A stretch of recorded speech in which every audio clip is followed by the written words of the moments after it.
Então vamos lá, direito penal hoje, pessoal, iter crimes e tentativa. São temas que caem muito em prova de magistratura, prova de Ministério Público e carreiras policiais em especial.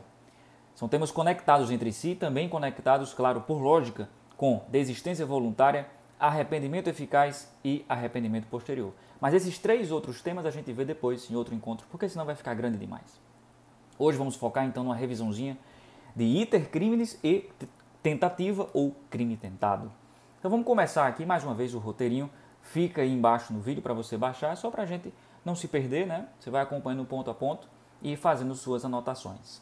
Então, ponto número 1 é o conceito de iter crimes, está aqui na minha tela, e suas fases. O iter crimes, pessoal, muito simples o conceito, é o caminho do crime, ou caminho para o crime. Em outras palavras, é o caminho que o agente percorre até cometer um crime.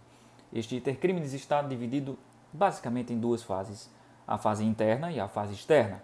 A fase interna, também chamada de fase de cogitação, é a fase em que o agente pensa em cometer um crime. E evidentemente que este pensamento não pode ser punido. Nós não podemos ser punidos por aquilo que nós pensamos. Claro que às vezes a gente olha para alguém que a gente não gosta, ou alguma pessoa que fez algum mal a gente, alguma coisa que nós não gostamos e a gente pensa, se eu pudesse eu matava aquela pessoa. Evidentemente que esse pensamento não pode ser punido. Se você não chegar a concretizar esse seu pensamento, portanto, você não precisa se preocupar. E é por isso que a doutrina traz um nome curioso para isso. É o direito à perversão. Já ouviu falar nisso? Eu vi pela primeira vez isso no livro do professor Kleber Masson. É esse aqui, na verdade. Esse livro aqui, muito bom para concurso, tem muitos conceitos. E ele fala nesse direito à perversão, que é o direito da pessoa ter os pensamentos mais perversos sem ser punido por isso.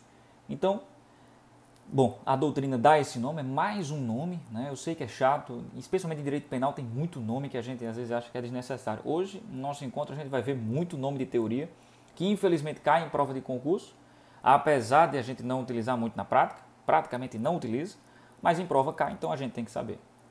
Então, direito à perversão é isso, direito a ter qualquer tipo de pensamento perverso sem ser punido. Essa fase de cogitação, ou também fase interna, pessoal, ela se subdivide em três. Anotei aqui para vocês. É idealização, é a primeira fase, em que o agente pensa em cometer o crime. Eu acho que eu vou cometer um crime. Não tenho certeza, mas eu acho que eu vou. A segunda fase é a deliberação, ou ponderação. Ele pensa, eu acho que eu vou cometer um crime, mas será que vale a pena? Será que vai ter algum benefício para mim? Será que a relação custo-benefício é boa? Eu vou cometer esse crime, mas eu vou ganhar alguma coisa com isso? Então essa é a deliberação ou ponderação. E depois a última fase da cogitação é a resolução. É quando ele diz, beleza, eu pensei em cometer um crime, eu pensei a relação custo-benefício é bacana, então eu vou cometer um crime. Então tudo isso na cabeça dele. Tudo isso é a fase interna, cogitação. Nada disso é punido. Tudo isso está só ele viajando na maionese, o agente, e está tranquilo porque o direito penal não o atinge. Essa é a fase interna. Agora vamos para a fase externa, assim mais importante, que é agora que o direito penal começa a tocar no agente de alguma forma. A fase externa é quando o agente coloca em prática para o mundo externo, sai da cabeça dele e vai para o mundo externo em algumas ações, algumas ações, o seu plano. Quando ele coloca em prática para o mundo externo o seu plano. Aí sim nós chegamos na fase externa do iter crimes, que é também dividida em três fases ou subfases, que é a preparação, a execução e a consumação. É isso que a gente vai detalhar a partir do ponto número 2. E aí você me pergunta, mas peraí, eu aprendi que são 4 fases. Preparação, beleza. Execução, beleza. Consumação, tranquilo. E exaurimento. Eu aprendi que o exaurimento é também uma fase do iter crimes na fase externa. Pessoal, esse é um ponto polêmico, tá? Para alguma doutrina, o exaurimento faz parte do iter crimes. Mas, para um concurso público, eu iria com a doutrina, que na minha ótica é majoritária, é inclusive a doutrina aqui do professor Kleber Masson, por exemplo, de que o exaurimento do crime não faz parte do iter crimes. O exaurimento do crime ocorre após a sua consumação e é levado em consideração pelo direito penal para, por exemplo, agravar a pena nas circunstâncias judiciais, nas consequências do crime, por exemplo. Então, na extorsão mediante sequestro, o fato do agente, por exemplo, receber o resgate, aquilo já é exaurimento do crime. O crime já se consumou, o direito penal já pode ser aplicado tranquilamente para aquele crime de extorsão mediante sequestro. Agora, se efetivamente o agente conseguiu o que ele queria, ou seja, o resgate, aí estamos nas consequências desse crime, vai ser analisado, mas não como um crime autônomo. É apenas exaurimento do crime anterior, que já foi consumado. Então, para a maioria da doutrina, exaurimento do crime, portanto, não é fase do iter criminis. Cuidado com isso, vai depender aí da doutrina. Para concurso, eu iria por essa doutrina majoritária tranquilamente. Ok? Então, ponto número 2, fase externa do iter criminis. A fase interna a gente vê rápido porque o direito penal não toca nela. Vamos para a fase externa, que aí sim a gente começa a conversar. Como é que a gente consegue aplicar o direito penal efetivamente ao agente que coloca o seu plano em prática. Então, a primeira fase, ponto 2.1, preparação. Como o próprio nome já indica, a preparação do crime é onde o agente pratica os chamados atos preparatórios. Ele não coloca em execução propriamente dita o delito, mas ele já está se preparando, ele está se armando, ele está se municiando, se organizando para cometer um crime. Isso do ponto de vista externo. Então, por exemplo, o cidadão está planejando fazer uma extorsão mediante sequestro e aí ele já aluga um imóvel que vai servir de cativeiro.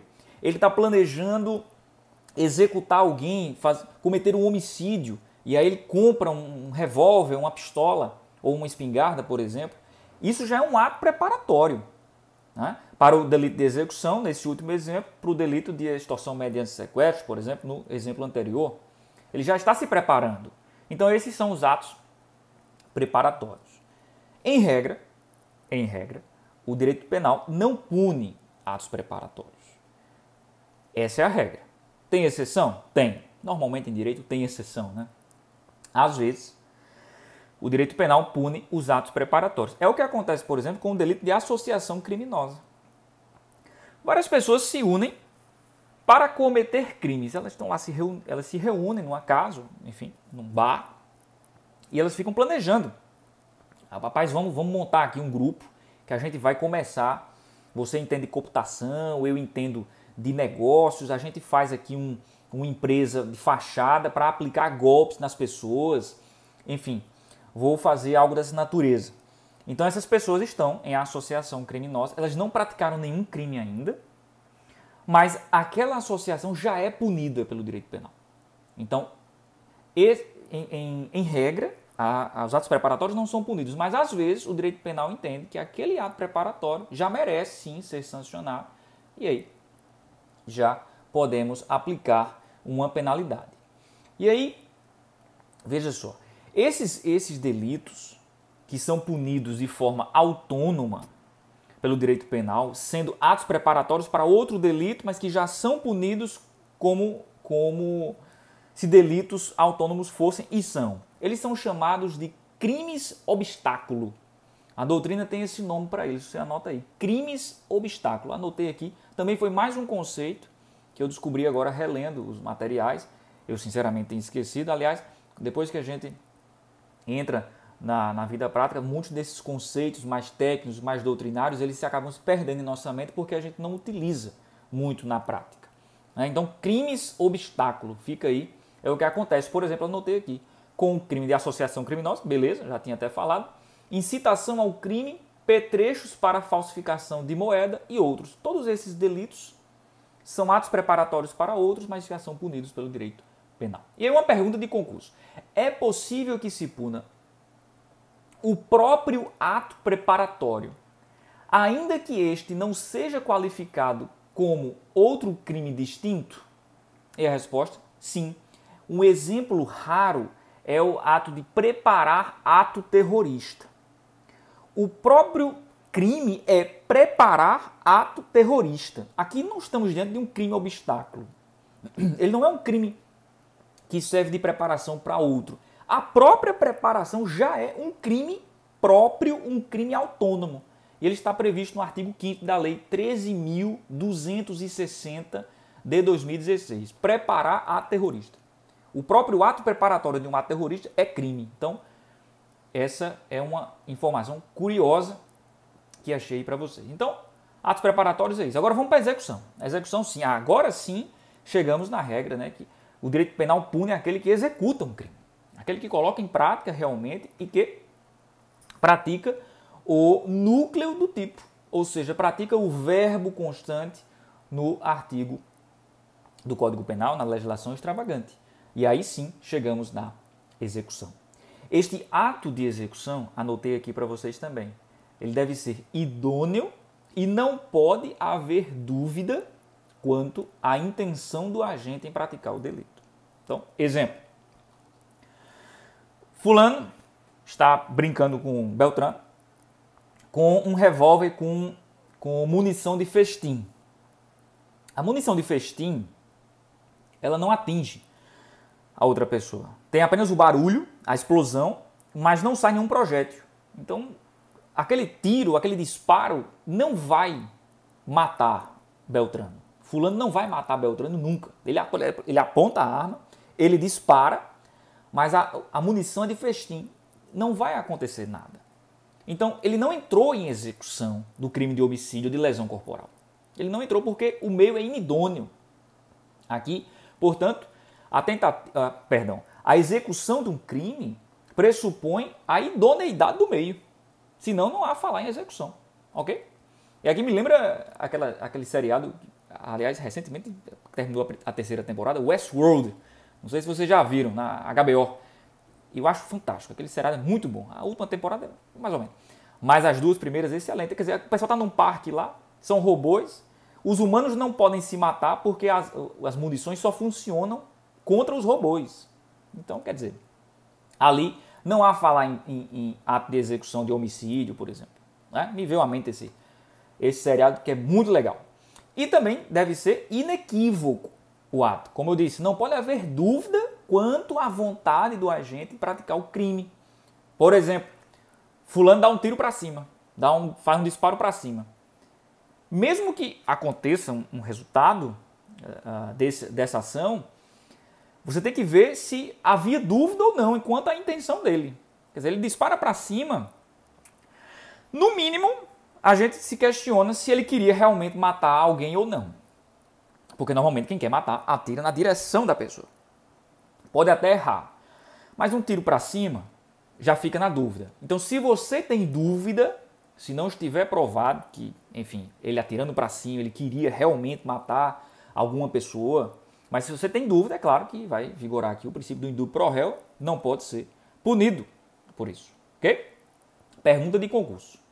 Em que momento temos o exato momento, aqui ficou redundante, né? Em que momento temos o exato momento, enfim. Em que ponto temos o exato momento em que há a passagem dos atos preparatórios para os atos executórios? Essa é uma pergunta que cai muito em concurso. E aqui temos 4 teorias no mínimo. Né? No mínimo as 4 mais famosas. Anotei para vocês aqui também. Por quê? Porque isso eu vou esquecendo, com certeza. Se a gente não usa muito esses conceitos, eles vão se esquecendo. Mas aí na nossa revisão a gente serve para isso, né? Para renovar os nossos conhecimentos e relembrá-los. Essas teorias, as 4 principais, elas estão dentro de uma grande que são as teorias objetivas, são 4. Mas também é possível se falar em teoria subjetiva. Pela teoria subjetiva, não se poderia dizer em que momento vai acontecer a transição dos atos preparatórios para o executório sem a gente analisar o ponto de vista interior do agente. É o agente, do ponto de vista da cabeça dele, que vai dizer quando é que se passa de um ato preparatório para um ato executório. Veja que é uma teoria, apesar de bonita, mas de utilidade prática muito difícil. Porque como é que o juiz sabe o que se passa na cabeça de alguém? O juiz não tem esse poder. O juiz, evidentemente, que só vai analisar os fatos que lhes são colocados. Então, por isso que é uma teoria que é difícil de ser aplicada. Talvez é impossível de ser aplicada. Por isso que fala-se em teorias objetivas. Aí sim a gente vai utilizar os elementos exteriores à vontade do agente para a gente delimitar aqui se ele entrou em ato executório ou não, ainda está em ato preparatório. E aí são 4. Beleza, vamos lá. Primeira, teoria da hostilidade ao bem jurídico. Tudo isso agora dentro das teorias objetivas, ok, pessoal? Teoria da hostilidade ao bem jurídico. Como o próprio nome já diz, quando o bem jurídico protegido estiver em perigo, significa que já estamos em atos executórios. Então, quando o bem jurídico protegido pela norma sai do seu estado de paz, já podemos dizer que o agente entrou em ato executório. Essa é a primeira teoria. Segunda teoria, a teoria objetivo formal. Diz que o agente pratica o crime, ele entra em atos executórios a partir do momento em que ele dá início à prática do núcleo do tipo, ou seja, dá início à prática do verbo.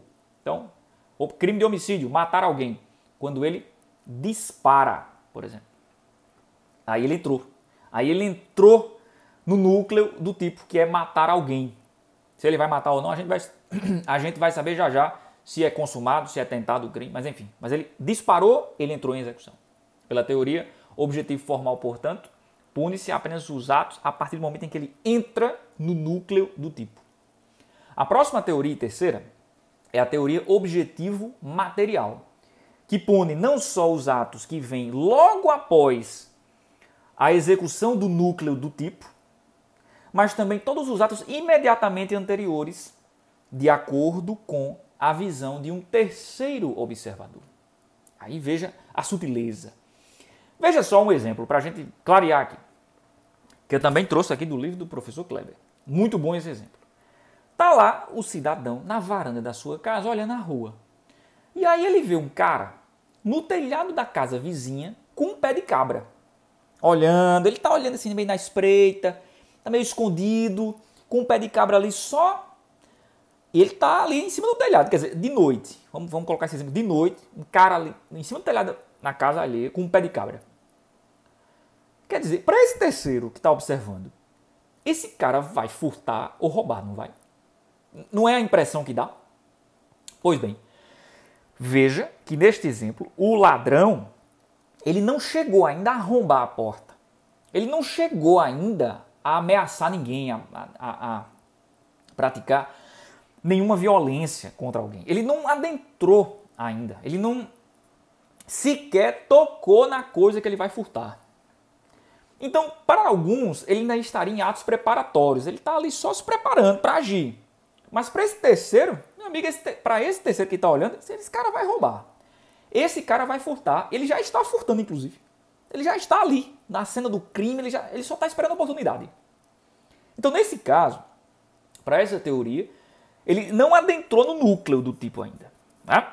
Mas, como se pune os atos imediatamente anteriores, na visão de um terceiro, nesse caso aí o vizinho, né, está na varanda, ali no binóculo, aí sim já poderia se punir. Né? Veja a sutileza, é interessante, né?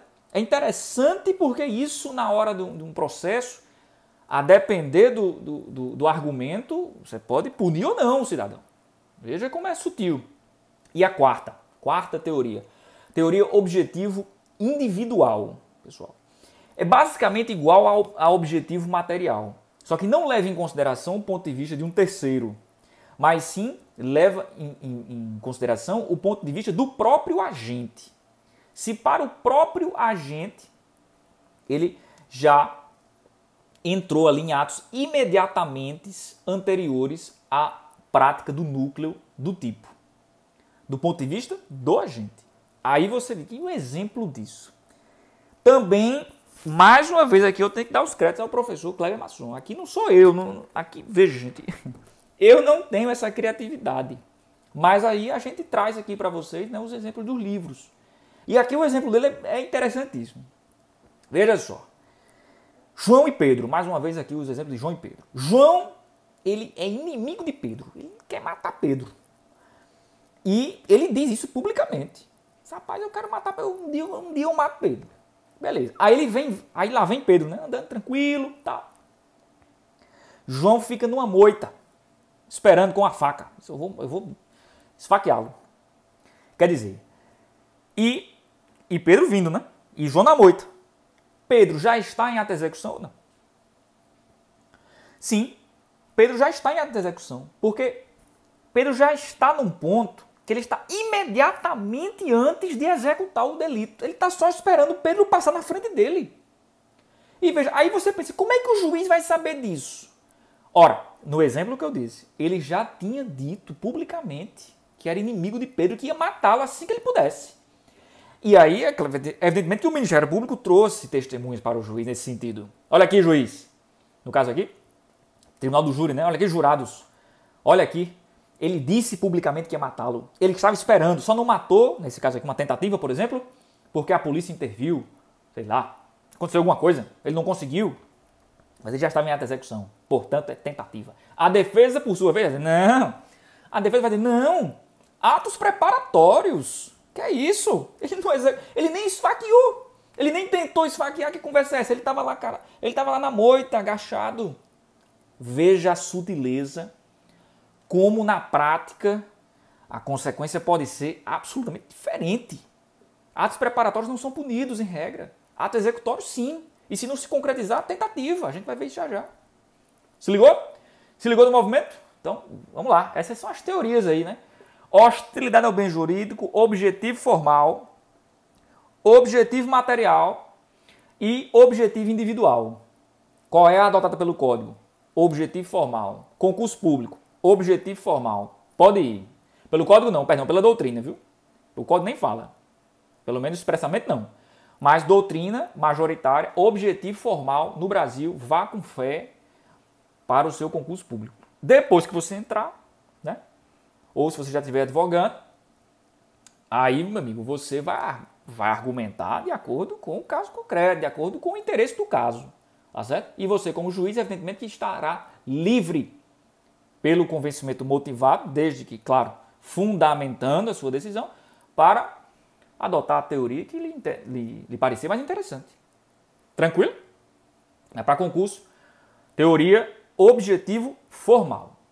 Beleza. Teve uma questão de concurso, eu não sei se foi no Paraná, o Ministério Público aí, do Paraná, foi do Sul, que caiu uma tal de teoria negativa ou negativista. Eu nunca tinha ouvido falar nisso. Aí eu fui pesquisar, né, para trazer para vocês, é o seguinte, propõe em linhas gerais, essa teoria negativista, a negação da possibilidade da limitação, em regra, entre o que seriam atos preparatórios e atos de execução, devendo tal definição ficar a cargo do juiz. Então, para essa teoria, você não teria como você delimitar quando é que ele passa de atos preparatórios para atos executórios. Caberia ao juiz, ou seja, o juiz te vira, né? Você que lute.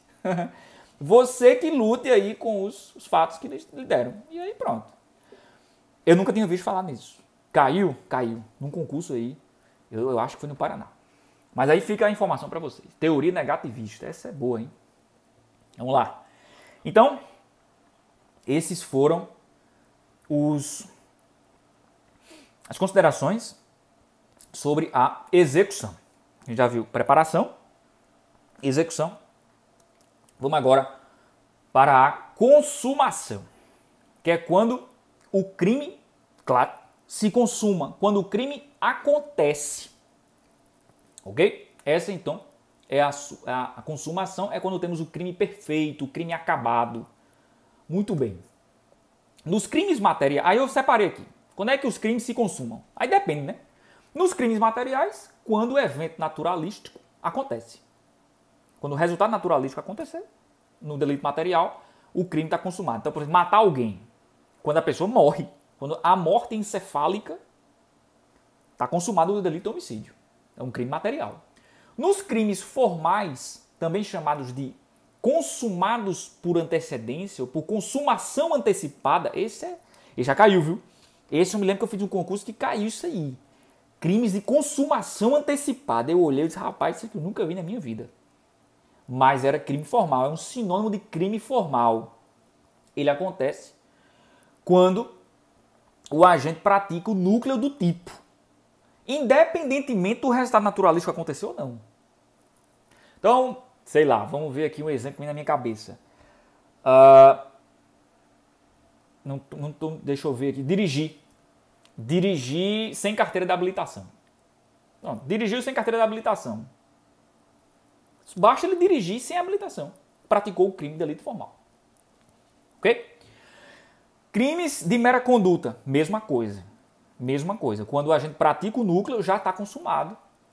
Mas a diferença do crime de mera conduta para o crime formal é que no delito de mera conduta sequer há a possibilidade de acontecer o resultado naturalístico. Sequer há essa possibilidade. Então, ele também se consuma de forma antecipada. Ok? Beleza. Vamos ver aqui. Crimes qualificados pelo resultado. Ora, só há a consumação deste crime qualificado pelo resultado quando o resultado qualificador acontecer. Exemplo, latrocínio. O latrocínio é um crime de roubo qualificado pelo resultado. Qual o resultado? Morte. Se no contexto de roubo há morte, o delito é qualificado, ou seja, ganha uma pena base maior em razão da qualificadora que acontece, ou seja, a morte. Então, nos delitos qualificados pelo resultado, eles se consumam quando esse resultado qualificador acontecer. Beleza. Aí, algumas perguntas de concurso. Duas aqui, anotei. Quando é que se consuma o crime de perigo abstrato? E quando é que se consuma os delitos de perigo concreto? Bom, o de perigo concreto é mais simples, porque ele só se consuma quando o bem jurídico tutelado fica em perigo. Se não, não há falar em crime. Então, por exemplo, dirigir sem habilitação, né? Dirigir veículo automotor sem habilitação. É um crime de perigo concreto. Se o cidadão sem carteira de habilitação, né, sem a CNH, está dirigindo seu automóvel numa fazenda sem ninguém, tranquilo. Não colocou em risco nenhum bem jurídico protegido. Na verdade, quem está em risco é ele, né? Evidentemente. Mas aí, o direito penal não pune a autolesão. Então, beleza. A diferença é ele dirigir o carro no meio da rua, numa cidade. Aí, beleza. Aí já temos aí um perigo concreto. E no delito de perigo abstrato, isso não é levado em consideração. O delito já se consuma independentemente do perigo que sofre o bem jurídico tutelado. Então, por exemplo, portar uma arma. O cidadão está portando a arma. Ele está a arma no bolso. Ele está fazendo nada. Em tese, né? Em nada, né? Porque ele está portando, não é nada. Mas, bom, ele está lá com a arma dele, beleza. Olhando as pessoas passarem na praça. Ele não tem porte de arma. Não é autorizado, portanto, por lei, a portar aquela arma. Ele já praticou o crime, porque o crime de porte de arma de fogo é de perigo abstrato. O legislador, ele coloca o perigo, como o próprio nome já diz, em abstrato. Ele não precisa concretizar o perigo. A própria lei já presume que está em situação de perigo. Que ele pode usar aquela arma sem querer, ou pode usar, enfim, de forma equivocada. Enfim, o legislador, em alguns pontos, ele prefere os delitos de perigo abstrato. É de constitucionalidade um pouco duvidosa, né? Há uma discussão sobre isso. Não é o objeto do nosso encontro hoje aqui. Tem gente que diz que, que pelo princípio da lesividade, esses delitos seriam inconstitucionais. É uma discussão interessante? É, mas não é o nosso ponto aqui. Beleza? Próxima pergunta. Quando é que se dá a consumação nos crimes permanentes e habituais? Nos crimes permanentes, como, por exemplo, extorsão mediante sequestro. Enquanto a pessoa estiver sequestrada, o delito está consumando. Ele está se consumando. A consumação se protrai no tempo. Ela se arrasta no tempo. Então, enquanto o crime estiver durando, a consumação está durando. Portanto, autoriza-se a prisão em flagrante do agente. Ele está em execução. Prende em flagrante, tranquilo.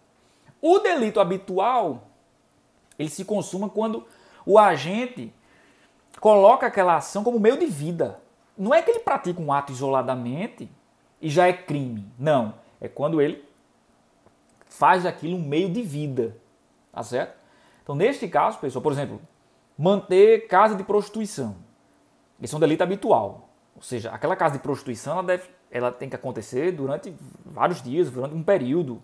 Não é uma vez só que está configurado o delito, está consumado o delito. Não. Quando ele virar uma habitualidade daquele cidadão, daquela cidadã, aí sim está consumado. Tranquilo? Beleza. O ponto número 3 é aqui, exaurimento do crime. Aqui a gente já falou, né? Não é fase do iter criminis, é um pós-fato impunível, mas que pode ser considerado nas consequências do crime, por exemplo. Ok? Então, nesse caso, a gente já falou, vamos aqui para, agora sim, tentativa. A gente terminou, então, iter criminis, aqui meia hora de iter criminis, vamos para tentativa ou conatus, pessoal. Ou crime tentado. Tentativa de crime, crime tentado, conatus, são sinônimos, a gente vai ver a partir de agora. Quando é que ele acontece? A tentativa ocorre, pessoal, quando o agente, já em execução do delito, não consegue consumá-lo por circunstâncias alheias à sua vontade. Então acontece alguma coisa no meio da execução do crime. Veja que ele já passou de ato preparatório, ele está em execução, viu? Mas ele não consegue entrar na consumação, o crime não se consuma porque acontece algo que interrompe o iter criminis. Algo alheio à vontade do agente. Então, por exemplo, a polícia chegou e impediu que ele disparasse. É um exemplo de tentativa. Ele quis disparar e não conseguiu, ou então ele dispara, mas aí o disparo não funciona. O famoso bateu o catolé. Né? A arma não funciona, o mecanismo da arma não funciona e aí temos uma tentativa. Por quê? Aconteceu uma circunstância alheia à vontade do agente que impediu ele concretizar o delito, consumar o delito. Essa é a tentativa. Aí ponto 1, elementos necessários para haver a tentativa. Então a gente já viu, mas de forma mais técnica. Início da execução, fato alheio à vontade do agente e dolo de consumação. É claro que ele tem que ter o dolo de consumar. Dolo de tentar. É até difícil, né, você imaginar um dolo de tentar. Eu vou tentar cometer um crime. Eu não quero não. Eu vou só tentar. Isso é meio, né? É meio até difícil de imaginar. Então, dolo à vontade do agente é de cometer o delito e só não comete por um fato alheio à sua vontade, estando ele já em ato de execução. Reuniu isso? Tentativa. E aí sim, natureza jurídica da tentativa, ponto 4.2, artigo 14.2 do CP. É chamada norma de extensão. Por quê? O Código Penal e a legislação extravagante normalmente prevê o crime consumado, na sua forma consumada. Ele não prevê na forma tentada. Então você vai lá para o artigo 121, o artigo 155, tem lá, homicídio, matar alguém, pena tanto. Enfim, furtar, bem alheio, para uso próprio. Nesse caso, é o crime consumado. Não tem um parágrafo ou um inciso que fala sobre a tentativa do furto, ou um inciso no 121 que fala sobre a tentativa do homicídio. Não. A legislação ela traz os delitos na sua forma consumada.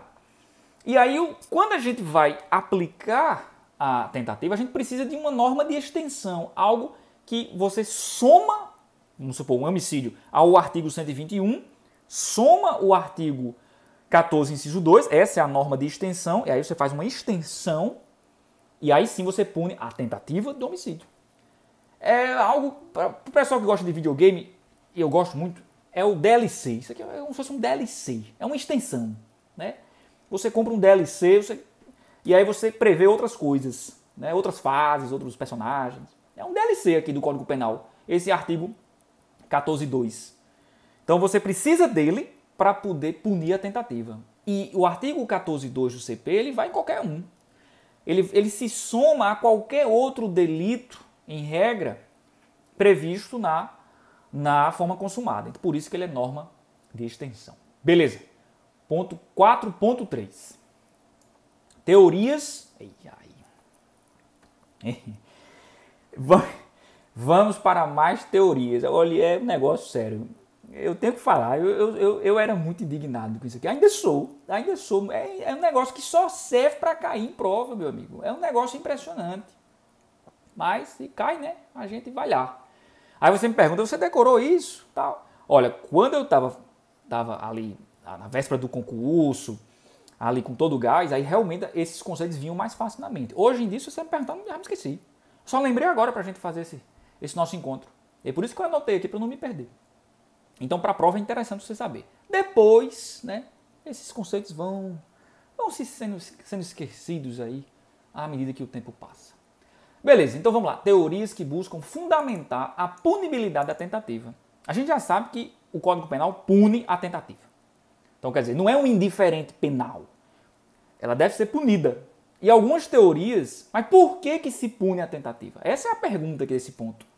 E aí criaram várias teorias para justificar por que se pune um crime tentado. Vamos lá. Letra A. Teoria subjetiva ou monista. Vamos lá. Teoria subjetiva ou monista. O sujeito deve ser punido pelo crime tentado porque a vontade dele era consumar o delito. Se aconteceu um fato alheio à sua vontade que o impediu, pouco importa, meu amigo. Você vai ser punido. Você vai ser punido porque o que vale é a sua vontade. Por isso que é a teoria subjetiva. É a vontade do agente que deve justificar e que justifica a sua punição. B. Teoria sintomática. Sustenta que o agente deve ser punido pela sua periculosidade demonstrada. Ou seja, quando o agente tenta, mas não consegue, ele já demonstrou que é perigoso. Portanto, deve ser punido. Então, por essa teoria, poderia-se punir, inclusive, atos preparatórios, né? Poderia. Porque se ele já está se preparando para cometer um crime, ele já demonstrou que é perigoso. Em algum grau. Pode não ser tão perigoso quanto o cara que executa. Mas em algum perigo ele demonstra. Porque o cara que é absolutamente tranquilo, que não demonstra perigo em nenhuma sociedade, por que ele iria preparar cometer um crime? Não é verdade? Então essa teoria sintomática leva em conta. Então a periculosidade é demonstrada pelo agente, inclusive nos atos preparatórios. É adotada? Não, porque a gente não pune atos preparatórios. Teoria objetiva, letra C. Teoria objetiva ou dualista. Ela se contrapõe à monista, aquela que a gente viu lá atrás. A tentativa é punida em razão do perigo que representou a ação do agente ao bem jurídico protegido. Então, essa é mais interessante, né? Quanto maior o perigo que o bem jurídico sofreu, maior a punição. Tanto é que se o delito for consumado, a pena é maior do que o delito tentado. Então, como não houve a consumação, o agente recebe uma pena menor. Essa é a teoria adotada pelo Código Penal, artigo 14, inciso 2. Diz que, na tentativa, o julgador, quando for aplicar a pena, lá no final, depois das 3 fases, ele vai colocar essa causa de diminuição prevista na parte geral, artigo 14, inciso 2, que vai variar aí de 1/3 a 2/3.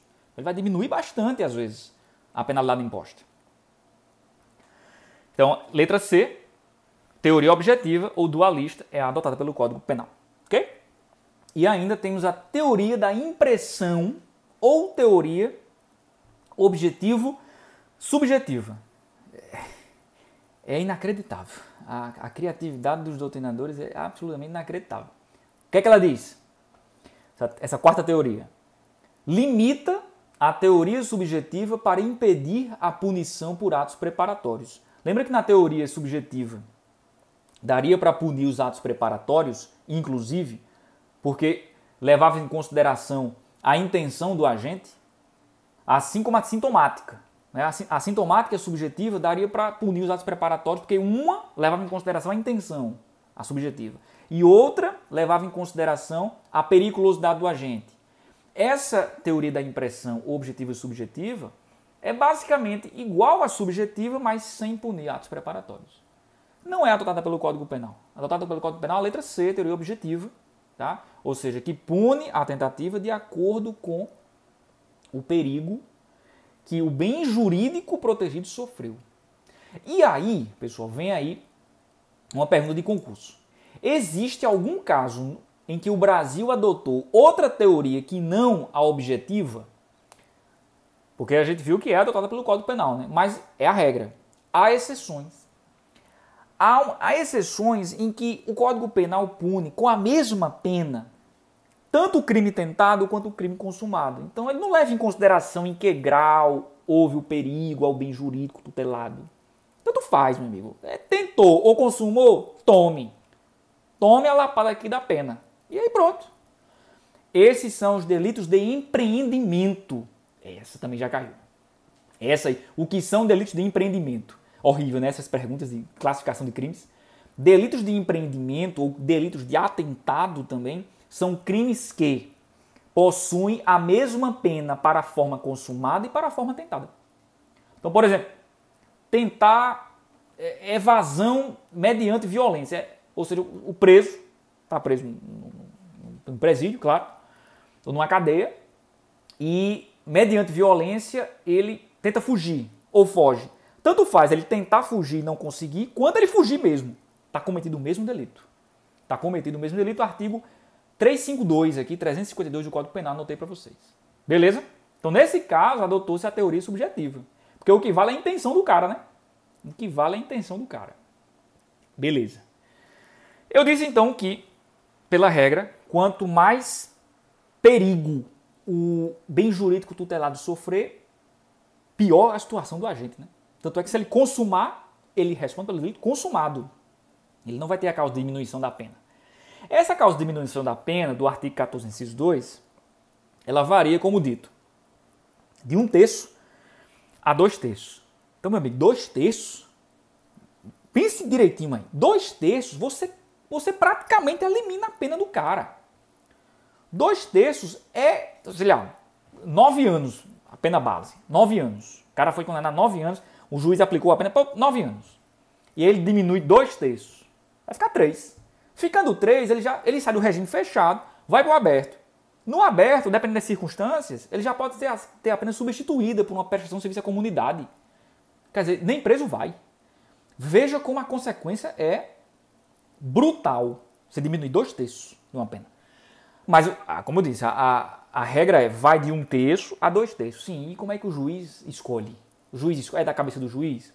Não. O Supremo Tribunal Federal já consagrou isso aí há muito tempo. Quanto mais próximo da consumação o agente chegar, sem consumar, claro, né? A diminuição vai ser menor. Então, por exemplo, o cidadão compra um revólver, tá lá esperando. Chegou o seu desafeto, ele atira. Ele tenta várias vezes, ele tá, e a arma trava. A pessoa só escuta o mecanismo, né? O metal com metal, mas a espoleta nada, não tem explosão. Quer dizer, ele chegou muito próximo, ele colocou a arma na cabeça do cara e tentou e bateu o catolé. Quer dizer, essa diminuição aí, meu amigo, é a menor possível, porque foi um milagre não ter consumado o delito, nesse caso. Chegou muito próximo, então diminui pelo 1/3. E já é coisa com força, viu? 1/3, né? Considerando de acordo com a pena aplicada, já vai uns bons anos aí. Mas tudo bem, é a opção do código, beleza. Ora, se o agente, sei lá, ele comprou a arma, nesse mesmo exemplo, homicídio, ele comprou a arma e ele nem chegou a disparar. Ele foi preso antes, sei lá, descobriram um plano dele, ele antes de disparar ele chegou, ele não colocou, o cidadão que ia ser morto, ele nem tomou conhecimento que ia ser morto, por exemplo.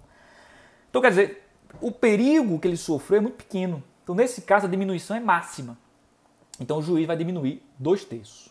Beleza? No Código Militar, e aí também eu vi no livro do professor Kleber, o juiz pode aplicar a mesma pena do crime consumado se for muito grave o caso concreto. Tem essa exceçãozinha no Código Militar. Beleza? Não tem no Código Penal, mas tá aí. Sim, detalhe, viu, gente? Esse redutor, né, dessa causa de diminuição, ela tem que ser aplicada às vezes no máximo, às vezes no mínimo, a depender do que você queira analisar. Então, por exemplo, eu quero saber se um delito tentado é de competência do Juizado Especial Criminal. Qual é a regra para que um crime vá ser processado e julgado no Juizado Criminal, no Juizado Especial Criminal? A pena de ser até 2 anos, né? Infração de menor potencial ofensivo. Para eu saber se um crime tentado vai entrar nisso ou não, eu tenho que diminuir o mínimo, que eu tenho que saber a pena máxima que ele pode chegar. Se eu quero a pena máxima, eu diminuo o mínimo.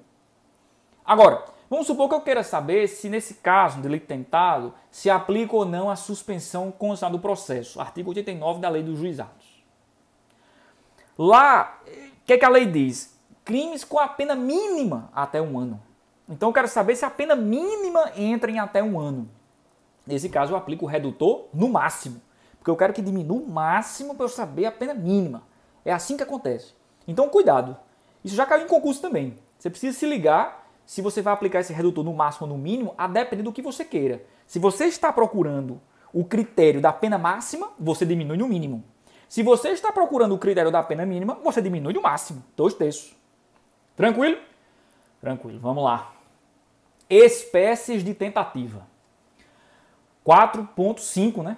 Estamos aqui em 45 minutos já. Vixe Maria, vamos lá.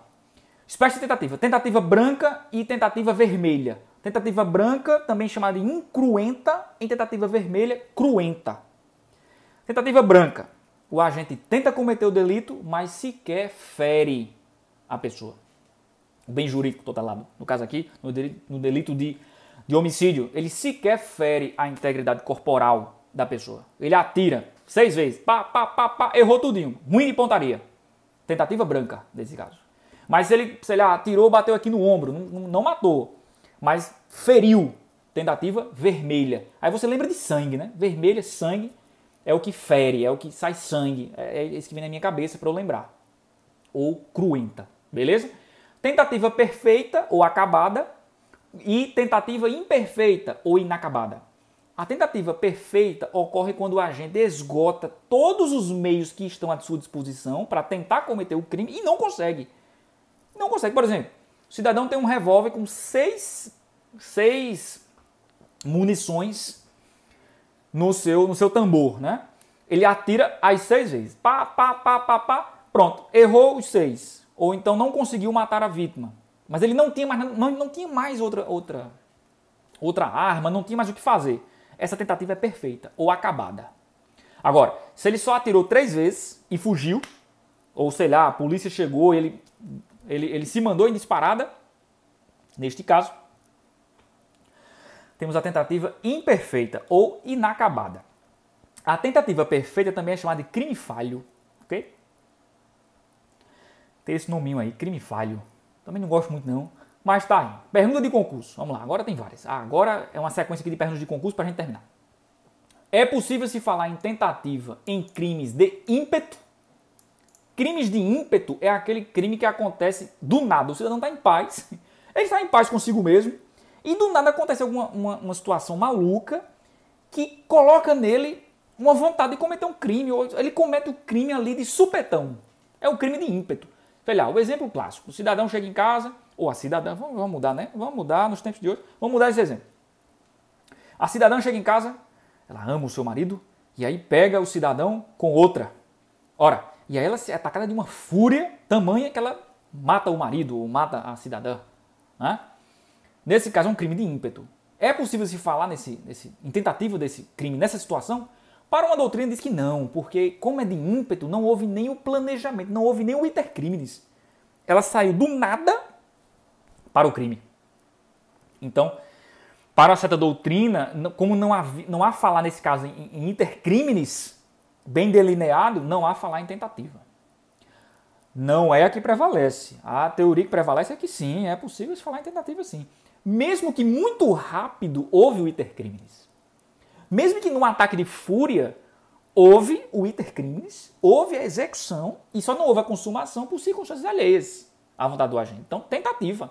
Evidentemente que o juiz, né, ou o corpo de jurados vai levar em consideração a situação total para aplicar a pena ou até mesmo aplicar o perdão judicial, se for o caso, em algumas situações. Enfim, inclusive no caso dos jurados, eles podem absorver, sei lá por quê. Se ele achar bonito, sei lá, por qualquer razão. Né? Mas é possível sim falar em tentativa em crimes de ímpeto. Outra pergunta. É possível se falar em tentativa de crime cometido com dolo eventual? Essa é polêmica. Mais uma vez, para alguns professores não é possível. É o caso, por exemplo, de Rogério Greco. Esse livro aqui.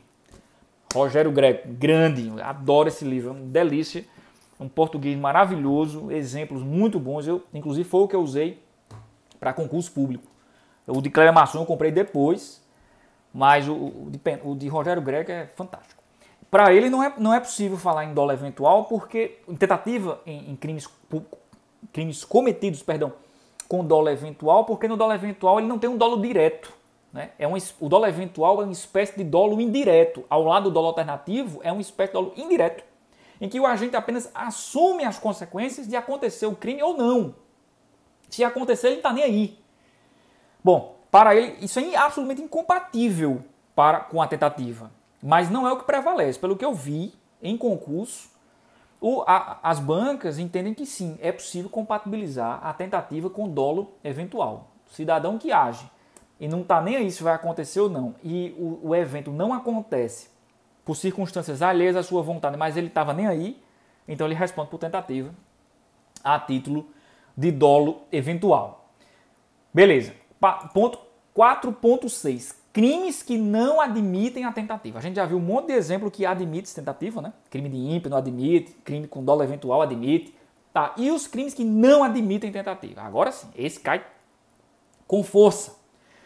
Veja, são eles crimes culposos, contravenções penais, crimes habituais, crimes homicídios próprios, crimes unissubsistentes, crimes preterdolosos, crimes de perigo abstrato e crimes de empreendimento. Aí você pensa, rapaz, eu vou ter que decorar isso? Infelizmente sim, porque o pessoal cobra. Às vezes a pergunta é a seguinte: qual alternativa contém um crime que não é punido a título de tentativa? Aí tá lá, 5 alternativas. Você tem que saber essa lista.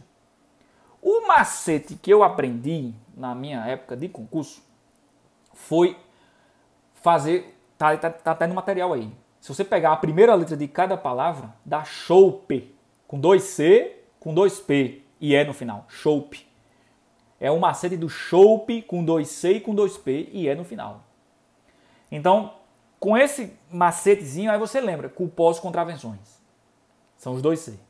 Depois vem o H, habitual.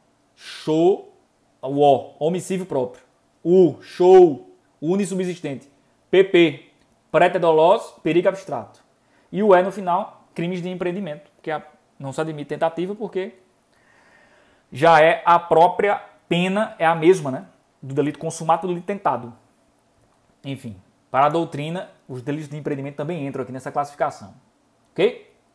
Particularmente não concordo, porque o delito tentado ainda existe. A pena que é igual, né? Mas, para concurso, entenda que sim, crimes de empreendimento não admitem tentativa. Esse é o sentido da pergunta. Eu acho que não tem muita lógica, mas tá daí. Chope. Esse é o macete. Beleza? Estamos chegando no fim. Dá uma respirada. Vamos lá. Pergunta de concurso. Se há crimes que não admitem tentativa, há crimes que só admitem ser punidos na forma tentada? Se ligou no movimento, a sutileza da pergunta? Aqui é o inverso, né? Existe sim, existem crimes que só se punem a título de tentativa. Exemplo. Tentar a separação de um território do Brasil. Sei lá, você começa aí um movimento separatista. Eu vou separar aqui sei lá, os estados do sul, como já aconteceu, né? Eu não quero mais fazer parte do Brasil, então os estados do Nordeste. Então, esse crime está previsto lá nos artigos 9º e 11 da Lei de Segurança Nacional, que é tentar desmembrar parte do território nacional para construir país independente. Isso vai acontecer? Provavelmente não, mas sei lá. Mas enfim, esse crime então só é punido a título de tentativa. Então esse seria um exemplo. Pergunta de concurso, mais uma. Nos crimes complexos, ou seja, crimes que só acontecem quando temos a conjugação de 2 núcleos.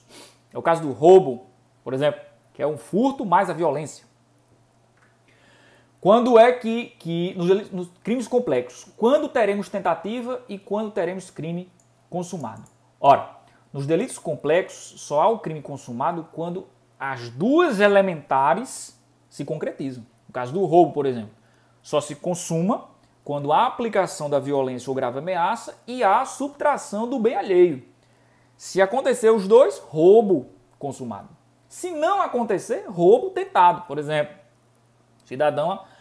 o cidadão emprega violência ou grave ameaça, mas não consegue subtrair a coisa. Então, nesse caso, tentativa de roubo. Tranquilo, né? Porque só se concretizou um elementar do crime de roubo. O exemplo clássico que cai em concurso é latrocínio. A gente aprendeu que o latrocínio é o roubo com o homicídio, né? O homicídio no contexto de roubo é o latrocínio ou o roubo qualificado pelo resultado morte. Nesse caso, pessoal, é bom lembrar que cai muito o enunciado 610 da súmula do Supremo, que diz o seguinte: só vai haver latrocínio consumado se houver morte consumada. Você só vai se ligar na morte da vítima. Se não acontecer morte, você está falando de latrocínio tentado. Se a vítima morrer, latrocínio consumado. Então, coloquei uma tabelinha aí para vocês, que é o seguinte: então, se a subtração foi consumada e a morte foi consumada, latrocínio consumado. Se a subtração foi tentada e a morte tentada, não aconteceu, latrocínio tentado. Se a subtração ocorreu, mas a morte não, latrocínio tentado. Porque o que vale é a morte. Você tem que se ligar na morte. O seu olho, o seu cérebro tem que se ligar na morte. Essa frase é um pouco pesada, mas no exemplo é esse. Você só se liga na morte. Se aconteceu, é latrocínio consumado. Se não aconteceu, é latrocínio tentado. Então, por exemplo, se a subtração foi tentada e a morte consumada, latrocínio consumado. Latrocínio consumado. Pergunta de concurso. Mais uma, né? Cabe tentativa em falta grave no curso da execução penal. O cara tá lá cumprindo pena no presídio e comete uma falta grave. É possível se falar em tentativa de falta grave? Resposta: não. Artigo 49, parágrafo único da LEP. Pune-se a tentativa com a mesma sanção à falta grave consumada. Então, não há falar em tentativa em LEP. Beleza? Essa também cai em concurso, hein? E a última, aí sim, que cai em concurso com força. Quando é que se consumam os delitos de furto e roubo? Essa é boa. São 4 teorias. Aí você já chutou o pau da barraca, né? Aí, meu amigo, quando o cara vem com 4 teorias na última pergunta, é para lascar. Mas é isso aí. Quando é que se consuma os delitos de furto e roubo? 4 teorias. Concretácio, aprêncio ou amócio, ablácio e ilácio. Isso é usado na prática com força, viu? Com força. Isso não é só... Essa aqui eu tenho que dar o braço a torcer. Não é só beabá de concurso, de doutrina. É na prática mesmo, a galera usa. Todo dia. Olha lá, vamos lá. Pela teoria da concretácio, o delito de furto ou roubo acontece quando o agente toca na coisa subtraída. Tocou, consumou. Então eu quero furtar um celular. Toquei no celular da vítima, consumou. Toquei, só fiz tocar. Um abraço, meu velho. Um abraço, consumado. Essa não é a teoria adotada pela doutrina e pela jurisprudência. Teoria da apreensio ou amócio. Essa é um pouco mais sofisticada. O agente, além de tocar na coisa, tem que tirar a coisa furtada ou roubada da esfera de proteção da vítima.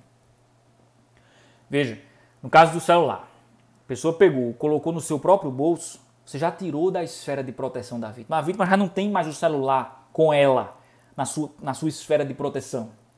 Então já está consumado o delito a partir dali. Se o cara for pego imediatamente depois que ele colocou no bolso o celular, um abraço, meu velho, consumado.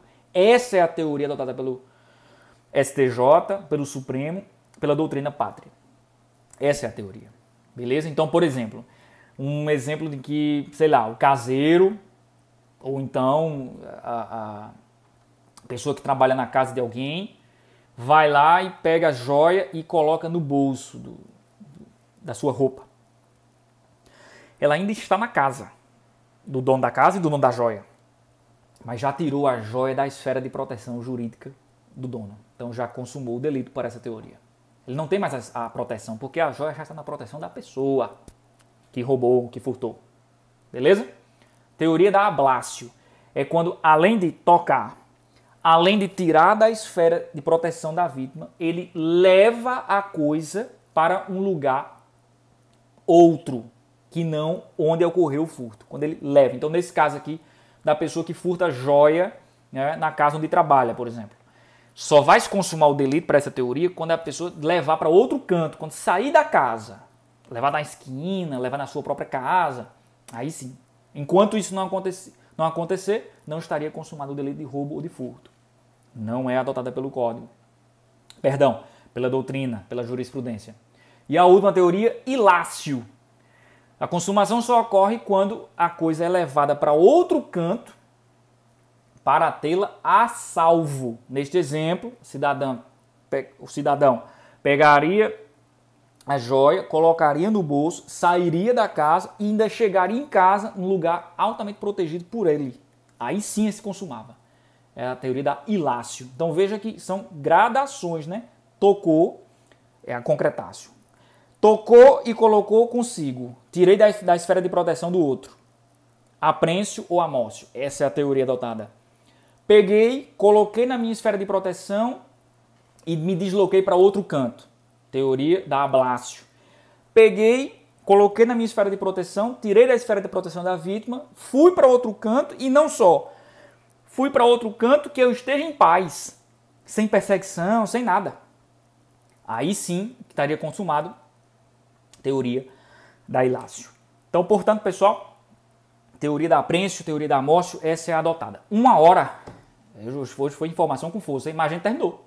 Eu acho que a gente deu aqui para falar bastante sobre intercrimes e tentativa. Espero que tenham gostado mais uma vez. Espero que esse vídeo tenha sido de alguma utilidade para você revisar essa matéria. Tem muita pergunta de concurso aqui que eu separei para vocês. E enfim, é isso. Um forte abraço, a gente se vê no próximo e tchau. Fiquem com Deus, fiquem com saúde nesses tempos que estamos vivendo. Não é isso? Um forte abraço e tchau, pessoal.